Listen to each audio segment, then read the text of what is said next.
Saudi अरब ने हज यात्रा को लेकर जारी अटकलों पर विराम लगा दिया है।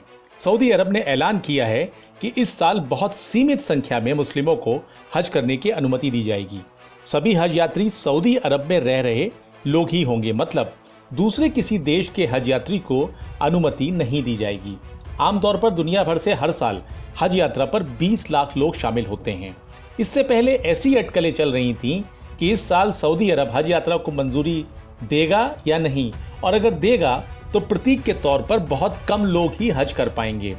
हज यात्रा अगले महीने यानी जुलाई में शुरू होने जा रही है।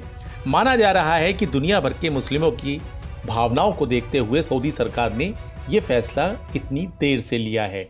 सऊदी अरब ने अपनी स्थापना के 90 साल के अंदर कभी भी हज यात्रा को रद्द नहीं किया है। सऊदी अरब का शाह परिवार कई पीढ़ियों से मक्का में आयोजित होने वाली हज यात्रा का संरक्षक है। सऊदी अरब ने कहा है कि उसका बहुत कम लोगों के साथ हज यात्रा कराने का फैसला कोरोना वायरस की वजह से है। सरकार ने कहा यह फैसला जन स्वास्थ्य को देखते हुए हज को सुरक्षित तरीके से कराने के लिए लिया गया है। सऊदी सरकार ने कहा है कि केवल सऊदी अरब में रह रहे दुनिया भर के लोगों को इस साल हज यात्रा की अनुमति दी जाएगी।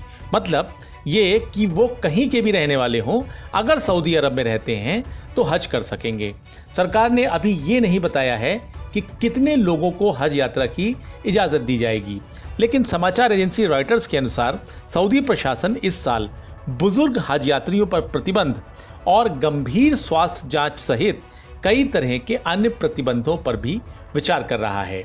सऊदी अरब की अर्थव्यवस्था में हज और उम्राह से होने वाली आमदनी महत्वपूर्ण भूमिका निभाती है।